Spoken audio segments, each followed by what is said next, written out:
Alright, so this is going to be my first video other than my introduction. This is going over my collection of battle songs that I have, and kind of doing a little bit of history on who I am, where I come from, and, what I do in my spare time, and how I came about flipping battle songs. So, to start off with, I'm going to talk about the first one that I ever got, which is this one right here. It is a no-name, cheapo battle song that I got from a military surplus store, and it's loose and it's heavy, and it's my child. It was my first one ever. I've had this for 4 months or so, and this is what kind of started it all. In addition to just talking about starting it all, I was strolling around on YouTube and I found Cutlery Lover. And Cutlery Lover, I think I found one of his battle song videos where he was doing a knife review, and I thought it was really cool, so I started looking more into his stuff, and I'm like, hey, those are really interesting. I wonder what it's like to use one. Went out to the military store, I found one of those, found out they'd recently become legalized in my state, and so I bought one. That first one that I got, this one was about $33 when I bought it. It's recently gone down a few dollars, but not by much. And I'm like, alright, well, I'm getting cut to hell. So, I decided to get this one, which is a Ice Tech trainer. It has a multicolor handle. It's really hard to see right now, but the handle of it is really rough, and I found out after buying it that it was much more of a display piece than it was actually meant for using. So I went out on Amazon and I bought, well, actually, right here is where it is. I bought myself a trainer that was a comb so that I could bring it to school. Well, unfortunately, I got my trainer out of the box, and it was decent. It looked pretty cool. However, it was loose, and it was made with very crappy screws, and flipping it around, it came apart, as you can see. The top screw where the handle and the blade met came apart, stripped it completely. Didn't even just loosen up and go out, it stripped. So, this is my official warning to everyone. Do not buy these imposter Benchmade Balisong training combs off of Amazon. They are extremely cheap, and you do get what you pay for. However, next in my line, I was over at my girlfriend's house, and we discovered this in her basement, actually. Apparently it was her mom's. But this is a live blade, and it is dull beyond all comparison. However, I am not going to run it across my arm just in case. But this is old, this is from the 80s, and it is extremely light, extremely loose. I do not like flipping with this one so much, as it is a decoration piece. It does have a cool design on the handle. It kind of reminds me of the Avenged Sevenfold Death Bat.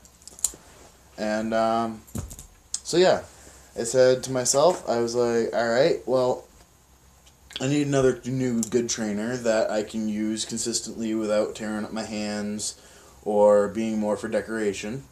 And so I went out and bought myself this, which is an Ice Tech Sports, which these guys make decent battle songs.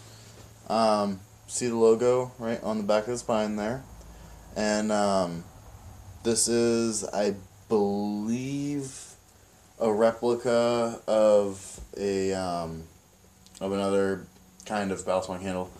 I know it's a replica. I can't think of the name of it right now, but it is it's a little bit stiff and slow flipping, but it is a comb and it will work. I have this at school with me all the time, and it's great. However, at school it does raise a lot of questions. So I tend to carry this around with me, which is a balisong pen. And this Balio pen, it is a pain in the ass to flip. Once you get used to it, it's not too bad, but getting used to flipping this compared to everything else that you'll ever handle, this is going to be really weird. Just the way that it goes together is odd. It can flip fairly well. Aerial's probably not going to work. I'm trying one here. It worked, but this is a little bit too light and stiff. And as you can see, I kept too loose of a grip on it and dropped it. However, this is a functional pen. I love writing with it. I use it at school all the time. I was like, alright, well, I want something that's a trainer, that's functional, but it looks like a real blade, so that, you know, I can do interesting YouTube videos, but I can also, you know, have something that's more of, I can flash it around and people can ask questions, but I can go and say, no, it's fake. And this is really good. I'm in a film and lit class, and I use this as a prop all the time. This is, again, made by Ice Tech Sports. Again, less than $20. And you do get what you pay for. These are light and cheap, and the balance is a little bit off, but it's good. It works for what you need to do. And actually, just remembering it, this is the same kind of handle. I don't know if you can see it too well, but it's a replica of M-Tech is the name that I was trying to think of. I'm not sure the exact model name of it, but it's an M-Tech handle. This is a good balisong. It's a little bit looser than I would prefer, but it is good for flipping, and it is decent for tossing it around. I personally love doing aerials. They are my absolute favorite.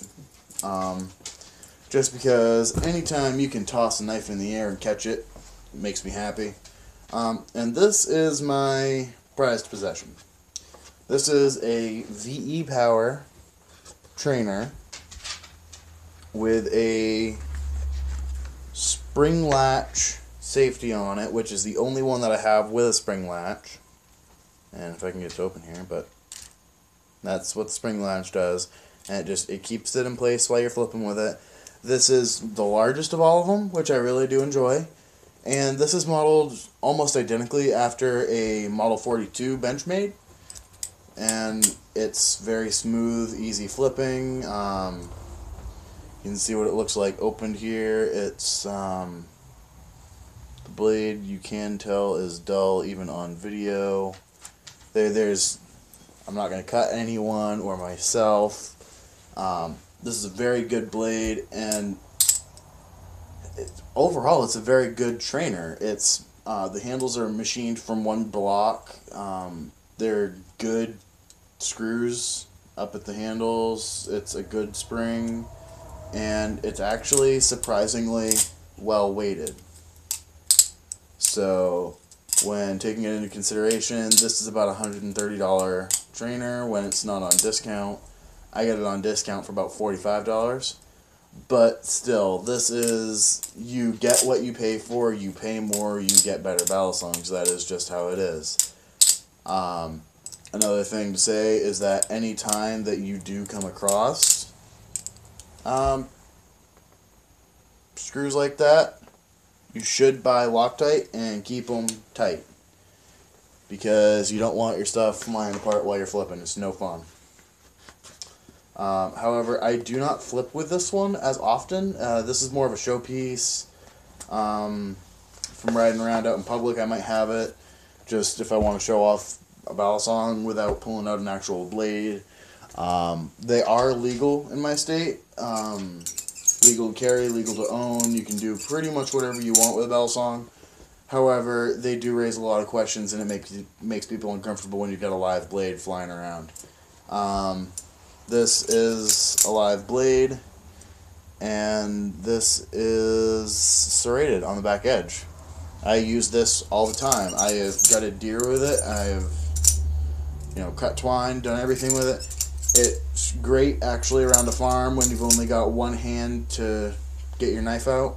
I've had a lot of knives in the past before where you'd have to dig them out of your pocket and then kind of very difficult time opening it up. With this, just like any other balisong, you got one hand on a bale, you pull it out, flick it open, cut your bale, it's great. However, it's loud, clunky. It is a utility knife. This is focusing more on being a knife than a flipper.